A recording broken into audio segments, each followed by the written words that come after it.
여러분 안녕하십니까? 정관용입니다. 22대 국회 첫 국정감사가 어제 종합감사를 끝으로 마무리됐죠. 국회 출범 때부터 극한 대립을 이어가던 모습 그대로 민생 현안 질의 대신 고성과 호통이 자리를 채웠는데요. 시종일관 김건희 여사와 이재명 대표를 둘러싼 공방이 이어지면서 올해는 국감 스타라고 불릴 의원이 전혀 보이지 않는다, 이런 평가입니다. 이러다 보니 매년 제기되는 국감 무용론만 재확인되는 상황인데요. 하지만 이 정쟁 속에서도 여야가 합의를 이끌어낸 부분도 있습니다. 바로 딥페이크 성범죄 방지법인데요. 아직도 추가 입법이 더 필요한 상황이긴 하죠. 그래서 잠시 후 10월 테마기획 딥페이크 악마의 그림자 시간 여야 의원 초대해서 이야기 나눠보겠습니다. 10월 26일 토요일 정관용의 시사본부 시작합니다. 먼저 도로공사 연결해서 이 시각 고속도로 상황 전해드리죠. 조혜민 씨. 네, 오늘은 날씨가 화창해서 곳곳으로 떠나는 분들이 많은 것 같습니다. 강원권으로 향하는 차도 많지만 청주와 안성 부근 정체도 많이 길어져 있는데요. 1번 경부선 부산 방향은 현재 청주 통과가 가장 어려운데 그래도 정체 조금씩 줄면서 목천부터 청주까지 24km 구간 막힙니다. 이 전으로는 오산과 천안 통과가 어려운데 서울 방향으로는 안성 분기점 1차로에 사고가 나서 4km 속도 떨어집니다. 안성 일대 이동량이 많다 보니까 40번 평택 제천선 제천 방향으로는 안성 휴게소부터 대서분기점까지 21km 더딥니다. 35번 중부선 남이 쪽은 서청주부터 남이까지 가장 어렵고요.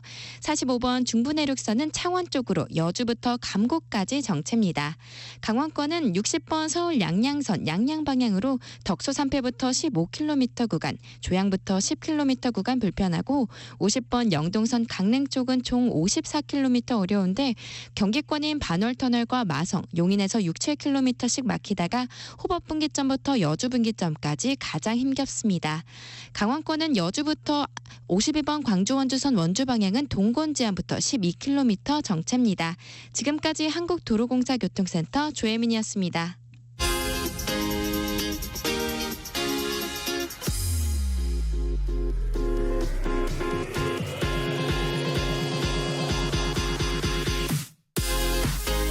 대한민국 시사의 중심 토요일 일요일 낮 12시 10분 KBS 1라디오 정관용의 시사본부.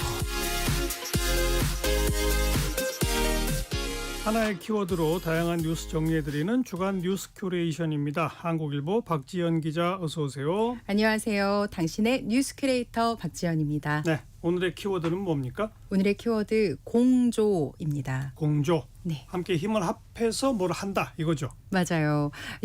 그동안 이 뉴스 큐레이션에서 딥페이크를 주제로 빅테크에 대한 각국 정부의 규제가 필요하다, 이런 내용 짚었었죠. 네. 예, 오늘은 인공지능을 이용한 진짜 같은 가짜 콘텐츠, 이 딥페이크 범죄라는 악마의 그림자를 지으려면 어떻게 해야 하나 이렇게 고민해봤는데요. 크게 두 가지 공조가 필요해 보입니다. 누가 공조를 해야 하나요? 먼저 딥페이크를 범죄로 악용하는 데 사용된 인공지능, 이 AI 기술과 손을 잡아야 하고요. 그러니까 AI를 활용한 범죄를 잡는데 또 AI를 활용한다. 그렇습니다. AI 기술을 활용한 딥페이크 합성 컨텐츠를 찾으려면 이 사람이 그저 두 눈 크게 뜨고 찾을 수는 없거든요. 뭐 사람 눈으로는 진짜 같은 가짜 콘텐츠를 판별해내기 어렵죠. 네, 그래서 AI와 공조, 그러니까 다른 말로 AI를 활용할 필요가 있겠고요. 또 국제 네트워크를 토대로 국가 간 공조가 필요합니다.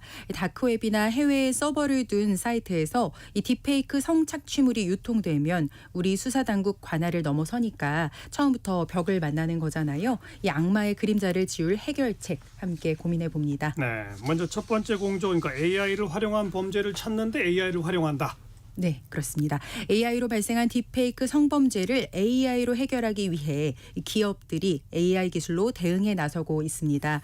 디지털 타임스에 따르면요, AI 스타트업 딥브레인 AI는 10분 안에 딥페이크 적용 여부를 가려주는 탐지 솔루션을 내놨습니다. 그러니까 영상이 실제 촬영된 영상인지 아니면 딥페이크 기술로 변조되거나 합성된 영상인지 판별하는 그런 탐지 솔루션이군요. 맞아요. 이 영상뿐만 아니라 이미지나 음성 탐지 기능도 있고요. 이 해당 영상이 진짠가 아닌가 하는 이 진위 여부는 물론이고 이 변조율이나 합성 유형 같은 상세한 분석 결과를 제공한다고 합니다. 한국지능정보사회진흥원과 협업을 통해 520만 건 이상의 기존 데이터와 2,000시간 분량의 데이터 200만 건을 학습해서요. 이 솔루션의 완성도를 높였다고 합니다. 이 스타트업 말고 다른 곳에서도 또 연구가 되고 있나요? 네, 국내 최초로 텔레그램 등 이 소셜미디어를 비롯한 인터넷망을 통해 이 유해 콘텐츠 차단 서비스를 제공하는 기업도 있습니다. 네. 이 플랜티넷이라는 곳인데요. 이곳은 AI를 활용해 유해 콘텐츠 차단 기술을 고도화하고 있습니다. 이 디지털 범죄물에 대한 직접적인 차단에 활용될 수 있는 기술인데요. 이 기술이 완성되면 이 감시의 사각지대에 놓여 있던 텔레그램에 대한 이 탐지 차단 기술이 제대로 구현되는 것이거든요. 그래서 미봉책에 그쳤던 기존 대책을 기술적으로 해결할 열쇠가 될 수도 있습니다. 네. 민간 기업 말고 정부 차원에서는 이런 연구 하나요? 네, 국가 차원의 연구소들도 이 전열을 갖추고 있습니다. AI 기술의 빠른 확산으로 생긴 위험을 평가하고 대응책을 마련할 AI 안전연구소가 다음 달 출범합니다. 과학기술정보통신부는 18일 제17차 정보통신전략위원회를 열고 AI 안전연구소의 운영 계획을 공유했습니다. AI 안전연구소. 네. 어떤 역할을 하게 되나요, 앞으로? 네, 이 연구소는요, AI를 안전하게 개발에 활용할 수 있도록 확산하고 또 다른 나라의 AI 안전연구소와 협력해서 AI 안전규범을 정립하는 역할을 담당하게 됩니다. 그러니까 다른 나라에는 이미 AI 안전연구소가 있다는 얘기군요. 그렇습니다. 현재 미국과 영국, 일본 등은 AI 안전연구소를 설립했고요. 유럽연합과 싱가포르는 이제 기존 있던 조직에 AI 안전연구소 역할을 맡기고 있습니다. 우리나라는 아까 다음 달 출범한다고 했으니까 아직까지는 연구소가 없었다는 얘기죠. 네, 사실 AI 안전연구소의 국제 네트워크를 구축하겠다 이런 계획은 약 6개월 전부터 추진이 됐어요. 5월에 서울에서 AI 서울 정상회의가 열렸는데 여기서 국제 네트워크를 만들자는 합의가 있었고요. 우리 정부도 대응 조직이 필요해서 설립을 추진하고 있습니다. 네. 자, 두 번째 공조가 국제 공조죠. 네, 그렇습니다. 이 사실 온라인에서 벌어지는 범죄는 국경 안에서 해결하기 어렵잖아요. 이런 초국경 범죄엔 국가 간 네트워크가 아주 중요하고요. 여러 국가들이 손을 잡을 때 할 수 있는 대응책이 많습니다. 그렇죠. 아까 뭐 AI 연구소 같은 기술적 측면에서의 협조뿐 아니라 수사기관들도 손을 잡고 공동 대응해야 되죠. 네, 특히 이 사이버 성범죄는 국내에서 수사하기 어려운 해외 서버에 유통되는 일이 많잖아요. 네. 예, 여성가족부 산하 디지털 성범죄 피해자 지원센터가 조은희 의원실에 제출한 2018년 4월부터 올해 3월 기준 성범죄물 유포 사이트 서버 국가 현황이라는 자료를 보면요.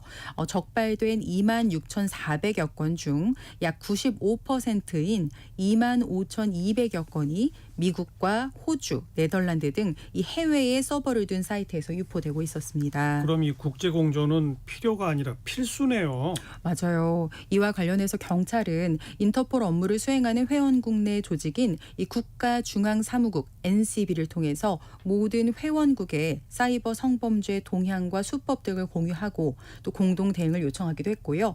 또 경찰은 인터폴의 196개국 회원국이 딥페이크 성착취물 등 사이버 성범죄와 관련해서 우리나라와 공동 대응하도록 하는 목적의 펀딩 사업을 추진하기로 했습니다. 네. 근데 아예 이 딥페이크 성착취물이 만들어지는 단계부터 막을 방법은 아직 없나요? 그건 아직 연구 단계인데요. 이 국내 연구진이 딥페이크 생성 억제 기술 연구에 매진하고 있긴 합니다. 근데 시간이 좀 걸릴 걸로 보이고요. 그럼 아예 만들지 못하게 하는 기술이 이제 곧 나올 수도 있다 이건가요? 예, 그렇긴 합니다. 그런데요, 이 사실 업계에서는 사실상 사전에 딥페이크 음란물 제작을 막을 방법이 현재로선 거의 없다 이렇게 보고 있어요. 왜냐하면 구글이나 메타와 같은 이 빅테크에서 만드는 폐쇄형 이미지 생성 AI는요, 이 명령어 프롬프트라고 하죠. 이 명령어 입력 단계에서 음란성 단어를 차단하는 식으로 이 사전에 필터링을 하거나 생성 단계에서 차단을 합니다. 하지만 누구나 이용할 수 있는 오픈소스 방식을 사용한 딥페이크 생성과 합성을 막을 방법은 없거든요. 네.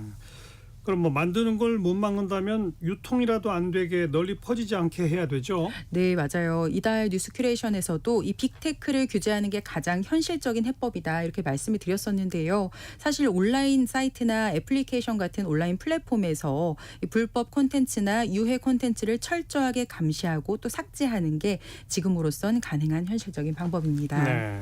그런데 이 빅테크들이 우리 수사당국의 뭐 요청에도 제대로 응답하지 않다가 뒤늦게 이 방통위가 만든 소통 채널에 텔레그램이 협조하겠다고 밝혔었잖아요. 예, 맞아요. 근데 생성 단계에선 사실상 막을 수가 없기 때문에 이런 플랫폼들이 딥페이크 성착취물의 유통을 책임지고 자정작용을 해야 한다라는 겁니다. 그렇죠. 네, 최근 텔레그램의 창업자이자 이 CEO인 파벨 두로프가 프랑스에서 체포된 것도 이런 맥락이거든요. 이 두로프는 텔레그램 안에서 벌어지는 각종 범죄에 대해 적절한 조처를 하지 않았다 이런 혐의를 받고 있습니다. 네. 주간 뉴스 큐레이션 오늘 여기까지. 한국일보 박지연 기자 고맙습니다. 고맙습니다. 정관용의 시사본부 듣고 계십니다. 12시 21분 지났고요. 기상청 교통정보센터 차례로 연결합니다. 먼저 기상청의 송소진 씨. 주말인 오늘은 가을 나들이 즐기기에 좋은 날씨겠습니다. 전국 대부분 지역에 구름이 많이 끼겠고요. 낮 기온은 서울과 대전, 부산, 제주 24도, 대구 23도, 광주 25도까지 오르며 어제보다 1도에서 4도 정도 높겠고 평년 기온을 2도에서 6도가량 웃돌아 선선하겠습니다. 다만 제주도는 오늘 가끔 비가 내리겠고요.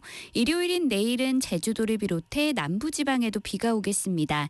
예상 강수량은 제주도가 10에서 60mm, 남해안은 5에서 20mm, 그밖에 남부지방은 5mm 안팎이 되겠고요. 내일 밤에 대부분 그치겠습니다. 중부지방은 내일 흐리기만 하겠습니다. 모레 월요일에는 동해안과 제주도에 비 소식이 있고요. 그밖에 전국은 구름만 많이 끼겠습니다. 당분간 기온은 평년보다 조금 높을 전망입니다. 현재 서울의 기온은 20.8도입니다. 날씨 정보였습니다. 이어서 이 시각 교통 상황을 KBS 교통정보센터 정현정 씨가 전해드립니다. 네, 주말을 맞아서 나들이 가시는 분들 많으실 텐데요. 도로 위에 돌발 구간도 곳곳으로 생기고 있어서 주의가 필요합니다. 먼저 경부고속도로 서울 쪽으로 신탄진 휴게소에서 신탄진까지 정체고요. 청주에서 옥산까지 밀리고 있습니다. 옥산 분기점에서 청주 휴게소까지 3km가량 제속도 못 내고요. 안성 분기점 1차로입니다. 버스 사고 있어서 처리하고 있고요. 안성 나들목에서 안성 분기점까지 4km가량 정체입니다. 기흥에서 수원, 더 가서 달래내 고개에서 반포까지 밀리고 있습니다. 반대 부산 방향은 한남에서 서초까지 막히고요. 서울 양양고속도로 양양 쪽으로 덕소 3패에서 서종까지는 14km가량 막히고 있습니다. 한편 화도 부근에서는 버스 고장난 차가 서 있고요. 조양에서 동홍천까지 밀립니다. 내촌 부근에서도 살짝 막히고요. 서해안고속도로 서울 쪽으로 화성휴게소에서 정체입니다. 영동고속도로 강릉 쪽인데요. 반월터널에서 부곡, 더 가서 마성터널에서 용인까지 밀리고 있습니다. KBS 교통정보센터였습니다.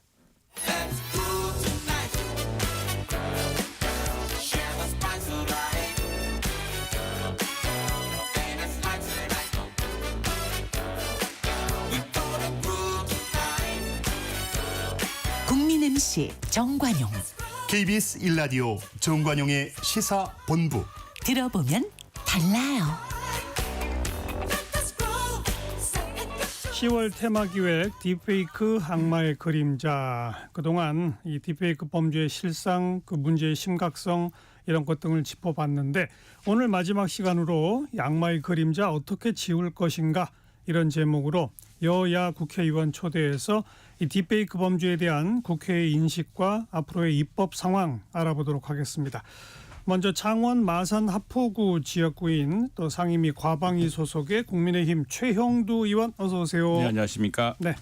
또 광주 서구 을 지역구 상임위는 행완위 소속인 더불어민주당 양부남 의원 어서 오십시오. 네, 안녕하세요. 네. 딥페이크 진짜 심각하죠? 최형두 의원 어떻게 보세요? 네, 그렇습니다. 특히 딥페이크 피해자가 우리나라 사람, 특히 우리나라 여성 집중돼서 정부도 그러고 우리 국회도 이 문제를 굉장히 심각하게 다뤘습니다. 그동안 이 문제에 대해서 사실은 좀 소극적이려고 그런 건 아닌데 입법안이라든가 이런 것들이 좀 신중을 기해야 되는 측면이 있었고 해서 그랬는데 지난 9월달에 여야가 합의로 이 법안을 처리를 했고요. 또 네. 국무회의에서 통과되었습니다. 그러나 이 정도는 미흡하고 그걸 차단하고 그걸 빨리 피해를 구제하기 위한 정부와 그 관련 기관의 노력이 좀 집중돼야 될 시기 같습니다. 네, 뭐 초중고등학생들이 뭐 동급생들 상대로 또 교사를 상대로 이 성범죄, 성착취물 이런 것도 막 만들고 그렇지 않습니까? 예, 그렇죠.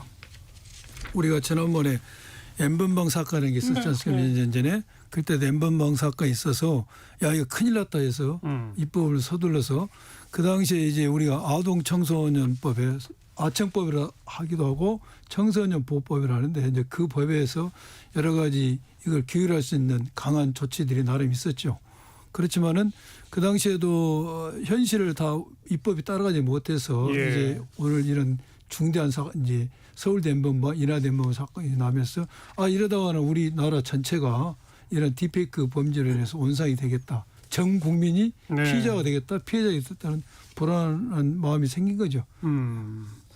전 세계에서 유독 우리나라가 이게 제일 심각하다고 그러잖아요. 예. 그 원인이 어디 있다고 보세요? 인식의 문제로 저는 봅니다. 이렇게 딥페이크가 단순히 범죄라는 인식보다는 놀이야. 이거 그냥 해볼 수 있는 거야. 청소년들이 그런다면서요. 그렇죠. 장난처럼. 뭐 장난처럼. 그래서 그러다 보니까 뭐 쉽게 할 수 있는 놀이로 생각하니까 대상이 애국이처럼 유명 연예인으로 갔던 게 아니라 우리는 나하고 친한 사람, 그러니까요. 놀이니까 내 친구 또 뭐 선생님, 심지어는 부모 이런 현상이 벌어졌다. 사회적 인식 이걸 범죄로 여기는 사회 인식이 부족했던 게 우리나라의 네. 이 만연된 원인 중 하나지 않냐. 또 이 AI 기술이 발전하기 전에는 이거 만들기도 어려웠는데 이제는 뭐 너무 쉽다면서요? 그렇습니다. 그렇죠. 우선에 우리 청소년들이 지금 디지털 네이티브라 그러지 않습니까? 우리 어른들은 지금 잘 모르게 자랄 때부터 스마트폰이며 이렇게 익숙해져서 예. 영상과 사진에 익숙합니다. 지금 뭐 청소년들이 가장 많이 이용하는 소셜 미디어도 뭐 인스타라든가 사진 위주의 사진과 영상 위주이기 때문에 이게 굉장히 익숙하고 또 이걸로 호기심을 또 채우고 또 무엇보다 이게 용돈벌이도 되는 측면이 있다고 맞아요. 해서 이 급속히 늘어나고 있는데 무엇보다도 우리 애용님 말씀하셨지만 이게 범죄라는 다른 사람에게 치명적인 피해를 주는 심각한 범죄라는 인식이 많이 부족했던 것 같습니다. 그래서 이에 대한 지금 교육부도 그렇고 교육도 강화하고 있고 그래서 지금 디지털 윤리를 네. 정규 교과로 채택해서 가르쳐야 된다는 지금 논의가 있습니다. 이게 한 사람의 인생을 망치는 중대 범죄다. 그래서 이 학교에서 이게 중범죄라고 교육해야 되고 실제로 이번에 법 개정에서는 이 법에 대한 이 범죄를 저지르면은 그 처벌이 굉장히 엄중해지고 그랬죠. 예. 그리고 무엇보다도 이게 뭐 어린 학생이 했다고 봐주고 관용을 하기에는 너무 심대한 범죄이기 때문에 그 기조가 이제 무관용, 제로 톨러런스라고 하는 당신이 이걸 하면은 다른 사람이 치명적인 피해를 입고 심지어 스스로 목숨을 끊는 사태까지 나오기 때문에 예. 이 문제에 대해서는 굉장히 엄중하다. 이거 뭐 장난으로 호기심으로 했다가는 큰일 난다는 것을 자꾸 환기시키고 가르쳐야 될 것 같습니다. 두 분 의원이 뭐 언급하셨습니다만 지난달 26일 딥페이크 성범죄 방지법 일단 국회를 통과했어요. 이제 그동안에는 이걸 제작하고 유포하는 사람만 처벌이 가능했다면 이걸 그냥 단순 소지하고 관람한 사람도 처벌 대상이 되도록 하는 예. 그리고 형량도 높였죠. 좀 그렇죠. 구체적인 내용을 소개해 주시면. 이게 이 디지털 성범죄라는 게 이번에 생긴 건 아니잖아요. 물론 예전부터 과거부터 있었잖아요. 있었죠. 예. 그런데 이게 심각한 현상이 오니까 여야가 합의해서 모처럼 여야가 합의를 했습니다. 네. 그래서 법을 이제 형량을 높이고 그랬는데 첫째 그 전에는 반포하려는 목적. 네. 역시 내가 재미로 만들었다면 처벌하지 못하는 거죠. 내가 이거 반포하려는 목적이 규명이 돼야 되는데 지금 반포할 목적이 없어도 처벌한다. 또 그 전에는 단순한 소지, 구입, 저장, 시찰하는 것을 처벌하지 않았는데 이번 그것도 처벌하겠다. 그렇죠. 또 그 과정에서도 국회에서 알면 소지, 구입, 저장, 시청은 알면서 해야 된다. 라는 문구가 처음에 들어있지 않습니까? 예, 예. 근데 그걸 우리가 본회의 과정에서 전체 이게 지금 이제 삭제가 되고 했는데 이런 규정이 엄격하게 되고 처벌을 명확히 할 수 있는 규정이 되고 형량이 높아진 것은 예. 분명히 뭔가 경각심은 있지요. 그런데 문제는 이런 형량이 높아진 것도 중요하지만은 이런 범죄를 쉽게 할 수 있는 환경인 플랫폼에 대한 규제가 예. 우리가 현실적으로 어렵다는 거죠. 여러 가지 법리적 문제가 있는데 우리나라에 서버를 두지 않는 애국에만 서버가 있는 플랫폼에 대해서는 형법의 어떤 효력 범위로 인해서 우리가 그런 법을 만들도 예. 실질적으로 그 사람의 법이 적용되지 않습니다. 그렇죠. 그래서 텔레그램 창시 전 드롭을 우리가 처벌하겠다는 법을 만들도 그 법이 애국에 있는 사람에게 적용이 안 되는 것이죠. 이런 한계적 상황이 있고 또 하나는 뭐 우리가 지금 순차적으로 논의를 할 일이지만은 아동 청소년 성착취범에만 적용됐던 신분 비공개 수사, 네. 유정 수사의 문제를 성에도 적용했어야 되지 않냐. 물론 이견도 많습니다. 이 부분에서 이견도 많은데 그런 부분의 아쉬움 또 뭐 감청 문제도 도입해야 되냐. 이런 한마디로 제가 말씀드린 것은 형량은 높아졌지만은 피의자의 검거나 예방을 할 수 있는 이러한 부분에 있어서는 그렇죠. 좀 대책이 미흡하지 않았냐. 그런 비판의 소리도 있는데 제가 말씀드린 방금 피해자가 성인인 경우 신분 유장, 비공개, 뭐 감청 이 문제는 여야가 법을 다 제출했기 때문에 잘 통과되지 않겠습니까, 우리 최 의원님? 그렇습니다. 그리고 양 의원님 말씀하셨지만 이게 이제 국내 이 유통되는 플랫폼이 국내 플랫폼이 아닌 경우가 많아서 대표적인 게 이제 텔레그램이었습니다. 그렇죠. 그래서 텔레그램은 우리 양 의원님 말씀하셨습니다만 국제적으로도 문제가 되어서 프랑스에서 이 텔레그램 창업자가 구금이 된 상태죠. 예. 그런데 그동안 우리 정부가 이 텔레그램에 대해서 시정을 요구하고 차단을 요청을 해도 텔레그램이 들어주지 않은 문제가 있었습니다. 그래서 지난 9월 3일 날 이걸 담당하는 이제 물론 여러 정부에서 노력하고 있습니다만 기구가 방송통신심의위원회입니다. 이 온라인 유해 그 내용 콘텐츠 차단 그리고 방지 이런 의무가 있기 때문에 그래서 9월 3일부터 텔레그램 측과 적극적인 노력을 해서 이제 9월 5일부터는 텔레그램 측에 방통통신심의위원회 심의 의결 내용이 송부되면은 텔레그램 측으로 적극적인 삭제 조치 결과 등을 받고 있습니다. 그런데 이 정도로 그칠 게 아니고요.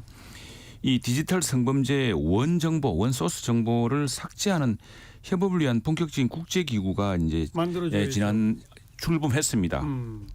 지난 16일 날 공식 출범했고요.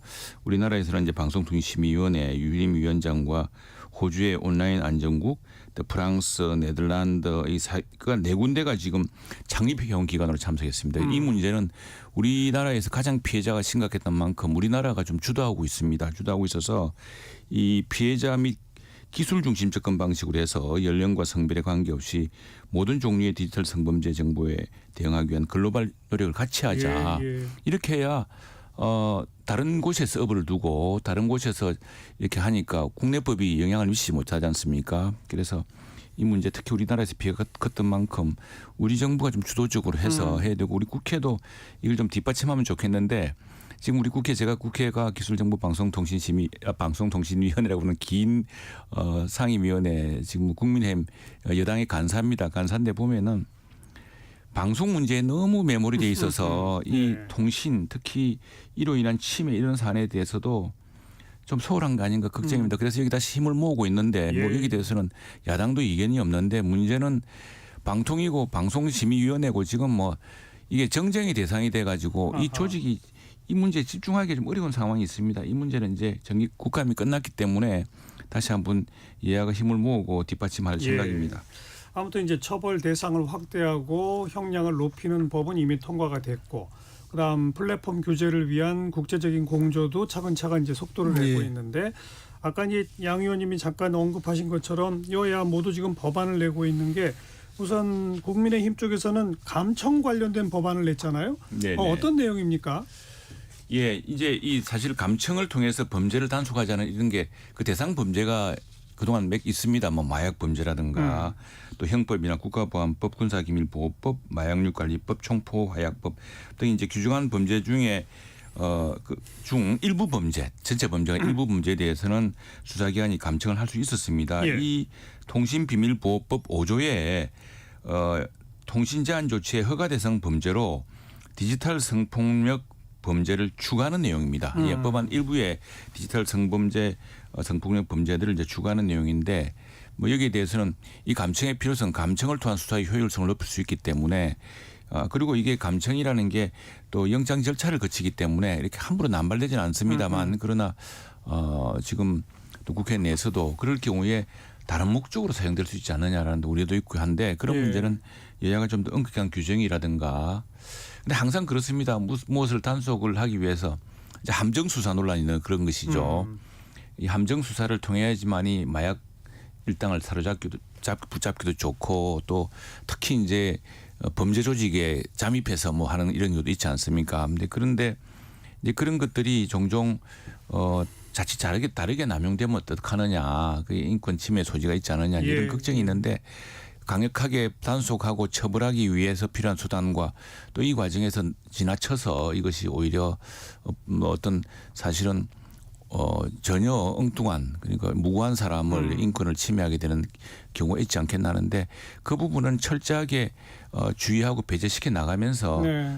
수사의 효율성과 차단 효과를 높이기 위한 그런 조치도 병행돼야 될 것 같습니다. 그런 균형이 아마 잡힌 논의가 네. 이 법안 심사가 이루어지면서 함께 병행될 것이 생각합니다. 감청 대상 범죄에 디지털 성범죄를 추가하는 내용인데 민주당은 어떤 생각이세요? 지금 통신비밀보호법에 우리 최 의원이 말씀하신 것처럼 현행법으로서는 감청할 수 있는 범죄가 이제 제한적으로 되어 있습니다. 예. 이 부분에 있어서도 많이 논란이 있죠. 그런데 현재 국민의힘에서 감청을 하겠다고 제안한 법률과 우리 민주당에서 한 법률이 약간 차이는 있어요.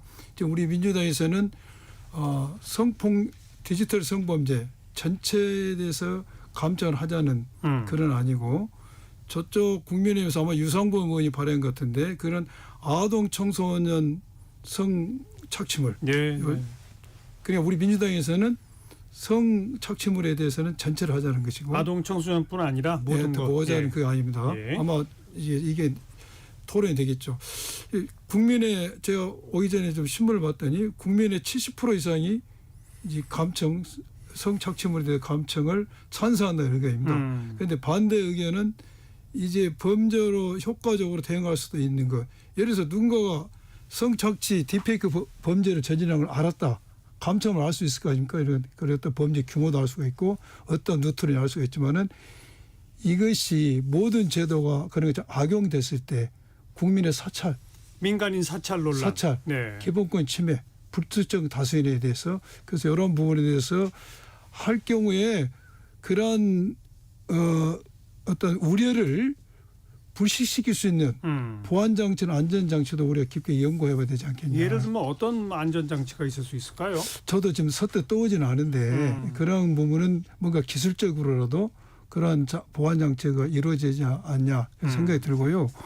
지금 우리 이번에 도입을 하지 못했지만은 하려고 추진하고 있는 게 위장수사 법인데 이 부분도 실효적입니다. 법에 아동 청소년 법에 보면은 범죄를 계획하고 있어. 계획하려고 해. 또 실행 중이야. 실행을 했다고 확신이 가는데 다른 방법으로는 중단시킬 수도 없고 범인도 잡을 수도 없고 증거수집이 어려서 신분을 유장해서 이제 가는 건데 그래야죠. 여기서 가장 우리가 도입에 염려스러운 게 신분 유장했을 경우에는 어떤 그 딥페이크 성착취물에 대해서 소지하고 광고도 하고 판매를 할 수가 있습니다. 네. 이렇게 되면 어떻게 되겠습니까? 범죄자가 서로 생기겠죠. 또 성착취물의 피해자가 그 유통이 되니까 어떻게 됐든 재차 피해가 된다는 것입니다. 그래서 법리적으로 보면은 이러한 위장 수사에 있어서는 법률 어려운 일인데 범위를 유발한 행위냐 기회를 제공하냐에 따라서 차이가 있습니다.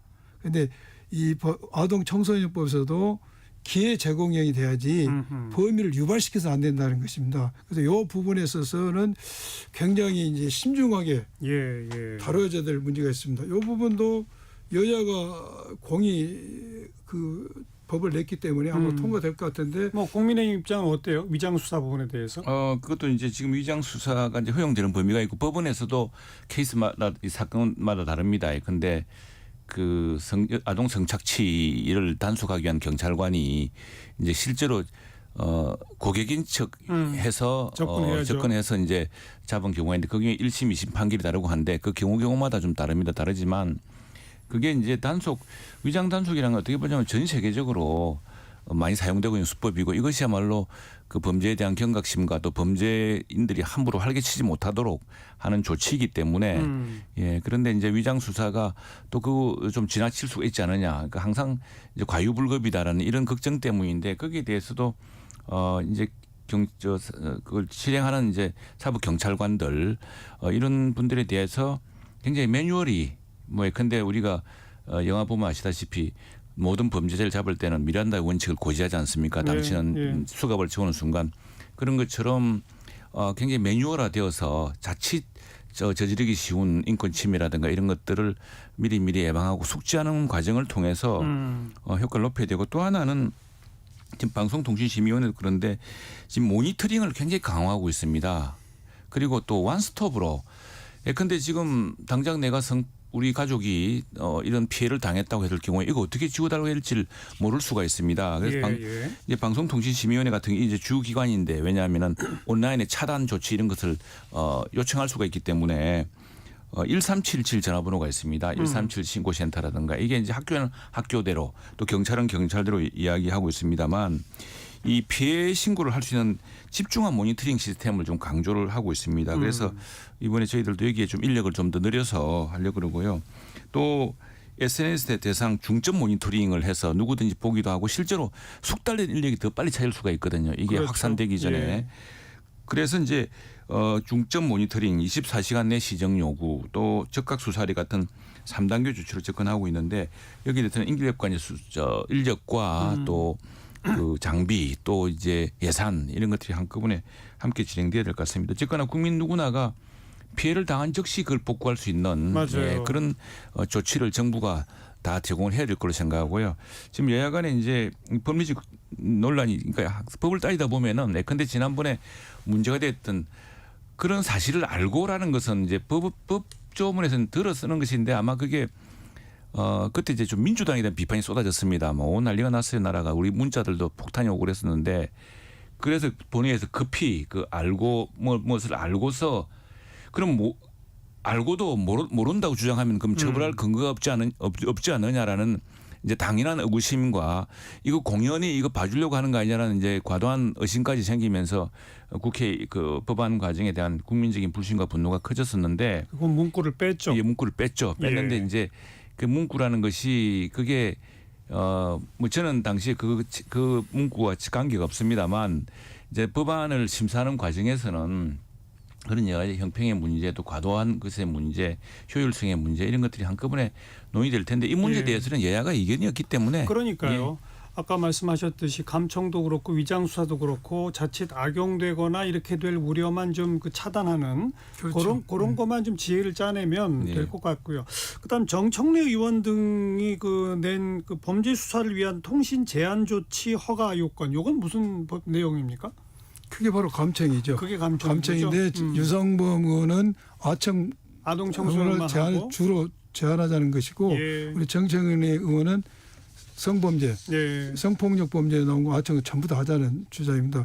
그 조금 전에 말씀한 것처럼 알면서가 그 상당히 논쟁이 됐어요. 그런데 우리 민주당에서 알면서 했다는 것은 어떤 고의범을 명확하게 처벌하겠다는 의미로 넣었던 것 같아요. 그런데 우리 법 체계를 보면은 모든 범죄는 알면서 한 경우에 처벌하는 거예요. 고의범을 전제로 한 것이고 내가 모르고 잘못을 했는데 처벌한 경우는 특별한 규정을 됩니다. 과실범 처벌 규정. 그래서 그건 사족이다. 그래서 우리가 뺐던 것인데 잘했다는 생각이 들고요.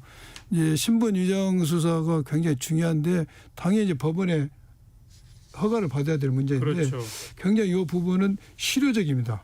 실효적이면은 반대로 또 제2차 피해가 양산됐을 때 여기에 대한 보완이 굉장히 중요하다는 생각이 듭니다. 이게 우리가 이 딥페이크 문제는 사전에 이러한 범죄 일어나지 못하도록 플랫폼 규제법을 만들고 또 형량을 높이고 법원에서 그게 손방망이 아니고 실효적인 처벌을 하고 이런 것도 중요하고 그게 또 하나 중요하고 또 하나는 그럼에도 불구하고 이제 발생했다. 이걸 신속하게 차단을 시키고 차단하고 삭제하고 그렇죠. 이게 이제 중요한데 조금 전에 최 의원께서 말씀하셨지만은 국가에서 굉장히 지원을 하고 있지 않습니까? 국가 이번에 법률이 개정해서 국가에 이제 의무화됐어요. 국가에서는 피해자 지원을 요청하도록 돼 있고 또 그러한 게 이제 국가 의무로 돼 있는데 이와 관련해서 지난번에 우리가 여가부 소속의 여성인권진흥원의 디성센터래요. 디지털 성범죄 피해자 지원센터가 있습니다. 그렇죠. 예. 거기를 통해서 이제 쭉 우리가 삭제를 했죠.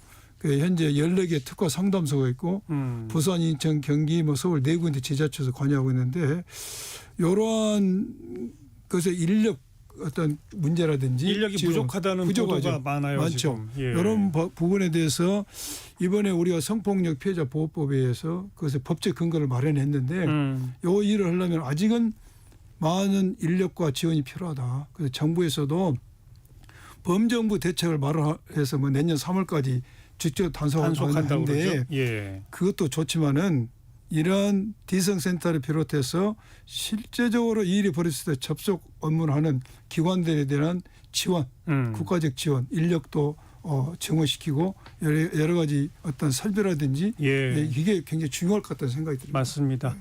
자, 디지털 성범죄 지원센터 얘기까지 쭉 나왔고 위장수사나 감청 이야기 나왔고 또 추가적으로 또 어떤 입법들이 필요할까요?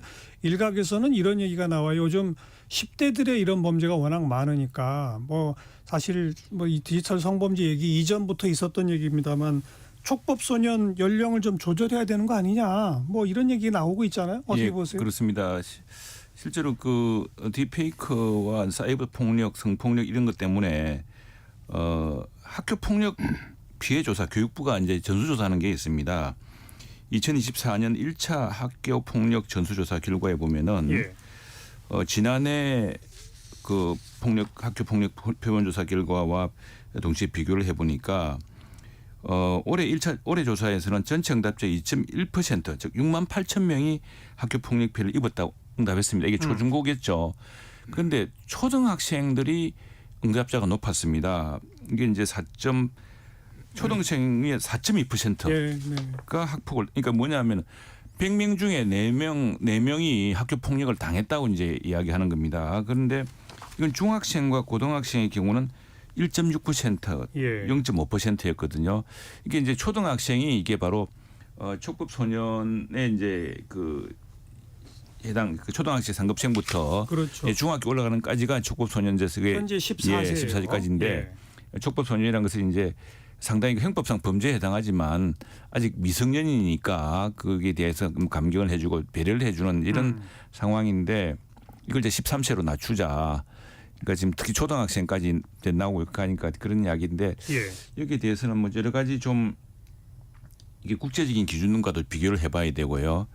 또 어떤 경우부터 이게 이제 국제적으로도 요즘 다 사람들이 영양 상태라든가 또 문명의 정도가 달라지는 바람에 국제적 추세가 또 있을 텐데 그 추세도 좀 살펴야 될 것 같고 또 무엇보다도 그러니까 초등학생들 아무래도 우리가 어리다 보니까 중고등학교만 가도 조금 그 규율이 강조되는 측면이 있지만 초등학교의 경우는 이제 그게 좀 약할 수가 있을 수 있을 것 같아요. 그리고 아무래도 아직 어리니까 그런데 그 초등학교 때부터 디지털 윤리 문제 또 학교 폭력의 문제 이게 이제 유명한 그 학생 인권 논란도 여기서 시작됩니다.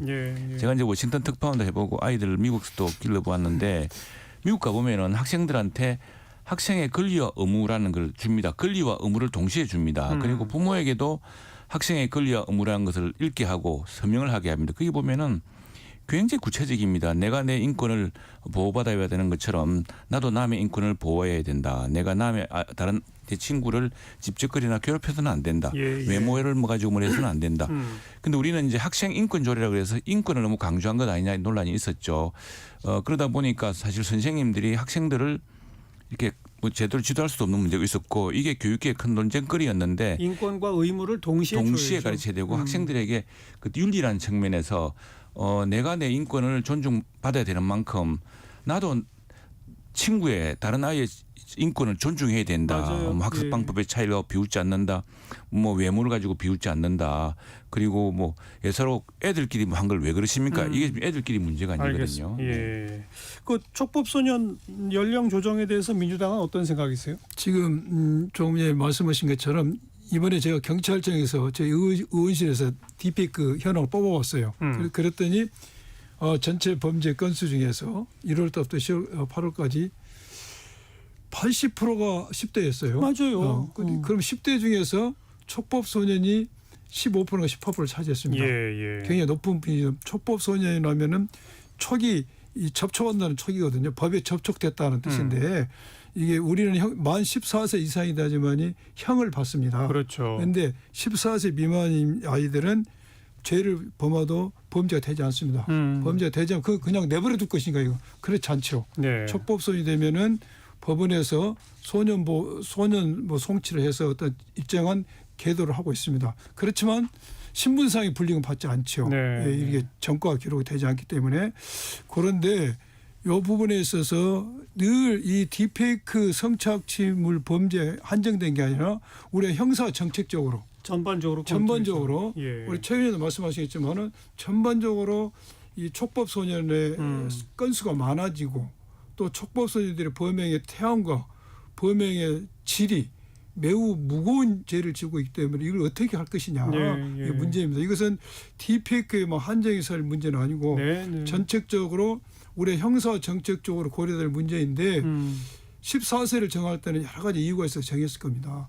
아이들은 아직 미성수가 나이기 때문에 한 번의 실수로 어떤 전과자를 만드는 것보다는 앞으로 더 개선할 수 있고 이거 바꿔줄 수 있는 기회를 준다는 의미죠. 그래서 디페이크 한정에서 보면은 촉법 소년의 문제는 쉽게 연령을 낮출 문제는 아직은 아니고 지금 이 디페이크 문제도 정말 온 나라 화들짝 한 게 좀 금년 8월 달부터 이렇게 된 거 아닙니까? 예. 갑자기 8월 달부터 했는데 몇 달 안 됐는데 촉법소 나이 낮추자 한 것은 절석 입법이 될 수가 있으니까 신중하게 알겠습니다. 학교에서 교육도 시키고 사회도 인식을 시켜서 그래도 바꿔지지 않는다. 알겠습니다. 그때가 문제라 생각입니다. 이제 시간이 다 돼서 마지막으로 추가로 지금 말한 감청, 위장 수사, 또 촉법소년 이런 것들 외에 또 뭐가 필요하다고 보시는지. 예, 여기 이제 AI 생성물에 대해서는 AI로 만들었다는 표식을 의무화해야 된다.